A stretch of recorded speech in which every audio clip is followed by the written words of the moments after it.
What up? It's Seaneleous coming to you from the Basement Arcade. Thank you for watching this video, everyone. So, I wanted to let you guys know what the strategy was for the layout of the Basement Arcade. Why are these cabinets positioned in the basement as they are? Actually, they form an S. That was not intentional. S for Seaneleous. But if you see the cabinet shape, it starts with NBA Jam right when you walk down the stairs. Then you have cabinet row, which has the main 5 cabinets. And then, of course, Teenage Mutant Ninja Turtles, which is highlighted when you walk into the bar area. Then you have all the lights, and then you have the bar portion of the Basement Arcade with the monitor and the stools and the chill spots. So what was my strategy for laying this out? Well, I happen to have a basement that has a pretty wide aisle for when you walk into the main area, so it made sense to use the excess space to put arcade cabinets in it. Previously, I was using this space as a workout area. I could throw down a mat here and work out for a little bit, but I converted this space in the corner to serve that purpose so I could create and carve out space for this arcade. So, for those of you watching who are thinking of starting a home arcade, whether it be in your basement or in another part of your house, one thing to consider is, of course, space issues, because these things take up space, quite a bit of space, and it's good to have them in an area in which you can use them, but it's not impeding any main areas.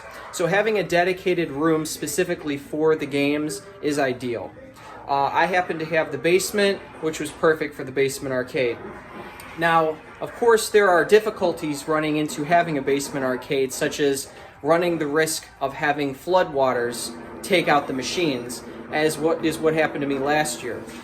So really making sure your basement is sealed and secured, that there are no leaks, that there are no cracks in the foundation of your house, that you can support arcade machines in your house, that your electricity is up to code, making sure you have enough power, making sure your basement is sound, and you have a space really to dedicate to the arcade machines. That's really huge. So that was my idea when starting the Basement Arcade was, I was sitting here on this futon and I was thinking to myself, you know what?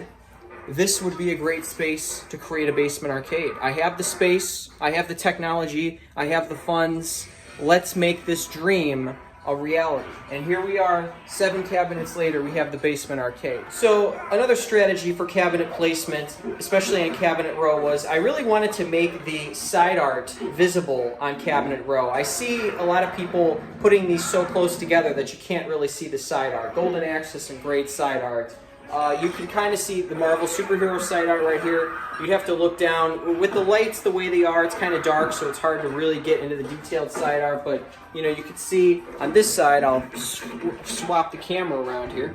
And on this side, you can see Mortal Kombat 2 with Raiden, with the electricity right there. This is such cool side art right here, so I really wanted to make sure that was shown. And of course, the Pac-Man wood grain side art, which is spectacular, so wanted to make sure that that was visible as well, matching the floors. And Galaga is the only one you can't see the side art right now because of how close these two are together, which is unfortunate, and that's mainly due to the sound system being here. But I was thinking, cabinet row, it looks like there is room for one additional Arcade1UP machine. And if one comes out that really strikes my attention, I'm really thinking Killer Instinct right now might be the way to go, because Killer Instinct comes with Battletoads. Who knows when that's going to be released? But if it does, I'll just move the sound system and reposition everything. I know I said in a previous video that I was thinking about getting the stand-up outrun for the arcade, but I recently went to the Galloping Ghost arcade and played Outrun again, and I really wasn't drawn into it. It's not one of my favorite racing games. Now, going back to cabinet row, as far as cabinet row goes, I have my main cabinets going down here. These get the most play for sure. Currently, I'm playing Golden Axe more than anything. I do really like, this game comes with the Punisher. It's on Marvel Superheroes right now, but I play the Punisher quite often on this Marvel Superhero Special Edition cabinet. And when everybody comes over, typically Teenage Mutant Ninja Turtles is the game that everybody gravitates towards. For two reasons. One is it happens to be, highlighted in the main area by itself, the dedicated area in the front of the arcade, directly across from the bar, so it's ideal positioning to get play in the basement arcade. But also, it just seems to be the most user-friendly, most fun, most nostalgic game, especially four-player game that's down here in the arcade. So, when I have guests, it seems Teenage Mutant Ninja Turtles definitely gets the most play out of the rest of the cabinets in the basement. The strategy for creating this arcade was the aesthetic lighting. I really wanted to have that 80s arcade kind of nightclub party atmosphere in the basement while people are playing games. A really cool thing about this basement, is that there's no windows by the arcade machine, so you don't have to worry about glare. And the cool thing about these lights is I can change the light settings. For instance, I have this cool mini light remote, so if you want a solid blue light instead of the mixed lights, boom, you got the solid blue. Blue light is cool. I do like the blue light. And of course these can change as well. So if I want to change these lights to be a solid color instead of alternating colors, I can go blue with these guys as well. Now the basement arcade is fully blue lights, which is a very cool aesthetic.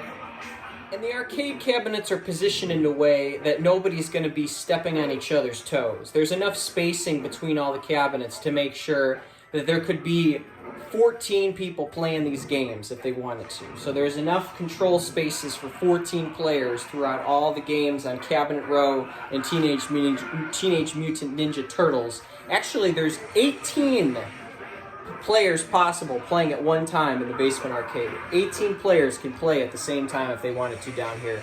I've never tried it, so I'd love to see how the spacing actually works out, but that's why I wanted to put the two one-player cabinets in the corner.